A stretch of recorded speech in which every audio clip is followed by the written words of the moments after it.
Hey, what's up, guys? This video brought to you by myself and Alley Cat back here. I don't know how he does on camera. I guess we'll see.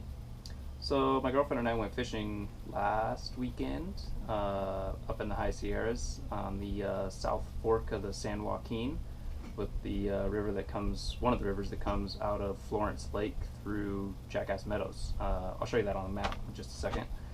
It's kind of giving away one of my fishing spots, but we we had a good just day trip fishing, and I documented some of it on the chest mount with GoPro, and I put together a quick little video for you on it. I didn't do a lot of talking throughout the video while it was actually recording, so I'll do some voiceover as you're watching it so you kind of get an idea of what's going on.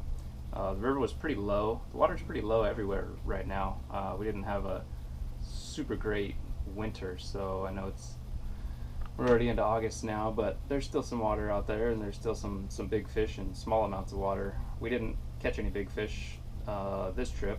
We caught a couple medium-sized ones, keepable size, I should say, and a lot of small ones. So hope you like that video.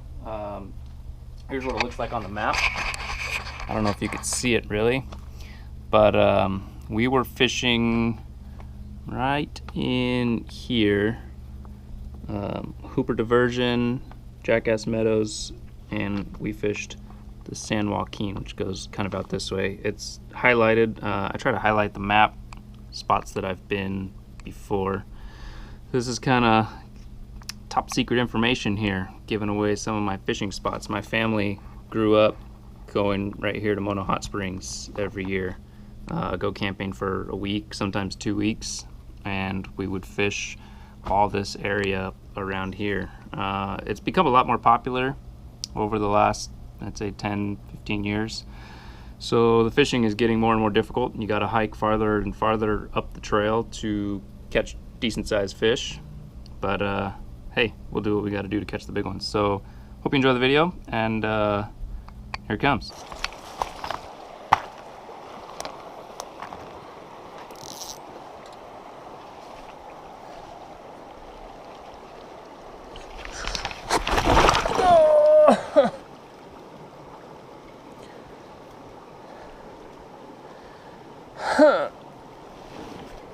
Yeah, that one hurt a little bit. That rock rolled on me as soon as I stepped out on it. And this is pretty much what this river is going to look like all the way down. We're just kind of rock hopping our way through. Water's pretty low, so we're just kind of trying to find these little pools. Oh, there's one. And fish these little pools out, try to find these fish hiding behind the rocks.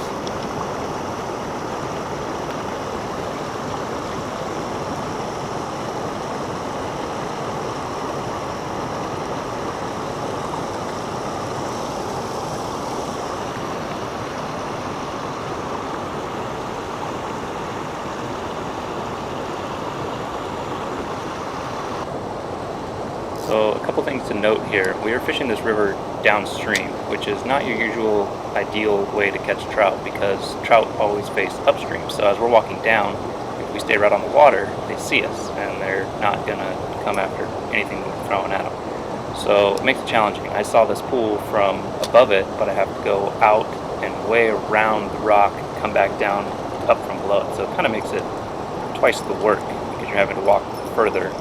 But that happens every once in a while. You have to fish downriver. So, and the water is super clear too. So if fish see you, they're going to be gone. That looks like a decent little brown there.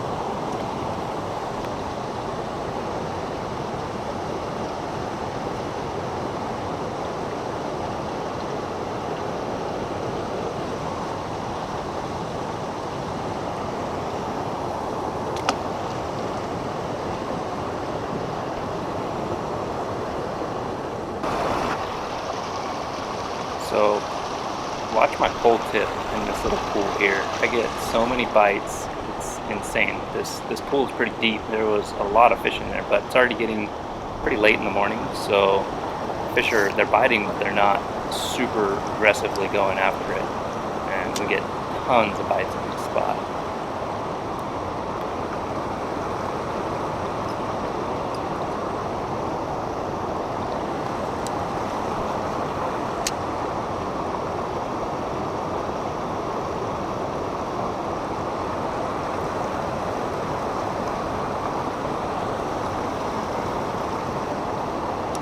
Rory, get back.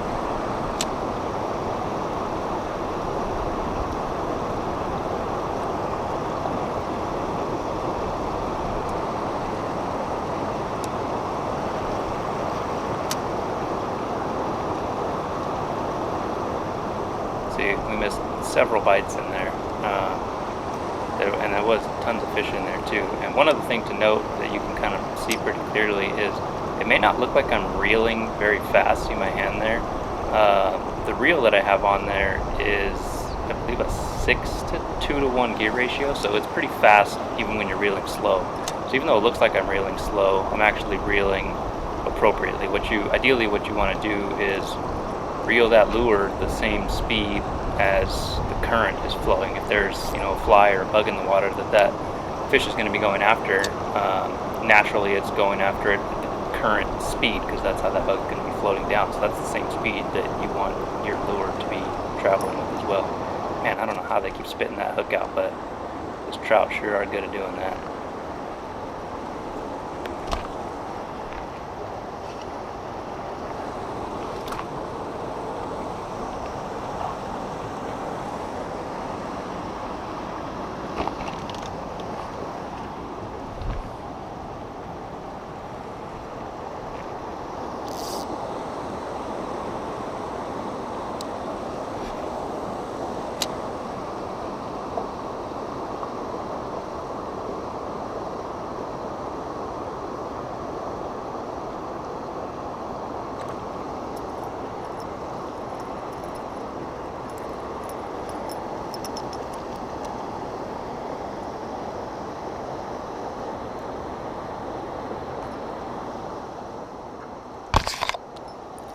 He sure was in a hurry to get back in the water, huh?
If there's an Olympic sport for rock hopping, I would probably be in it, and I could probably be a medalist. So as you're going to see right here, I'm going to cast into this pool. It's really deep. There's a lot of fish in here. I'm going to catch one right now, and as soon as I hook it, I don't think you can hear it in the video, but my girlfriend is just upriver of me still, and she called for me, and I didn't know exactly what was wrong, but she called for me like 3 times, and it turns out she had caught a fish that she had swallowed the whole hook, and she was having trouble getting the hook out of its mouth. So I'm about to scurry over there right now and try and help her check this out.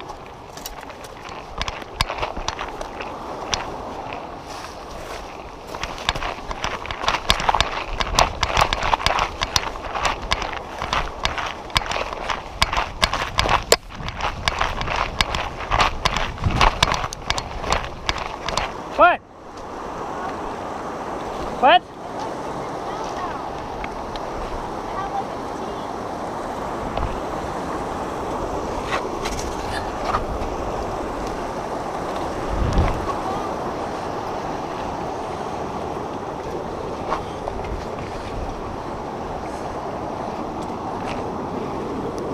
Oh man.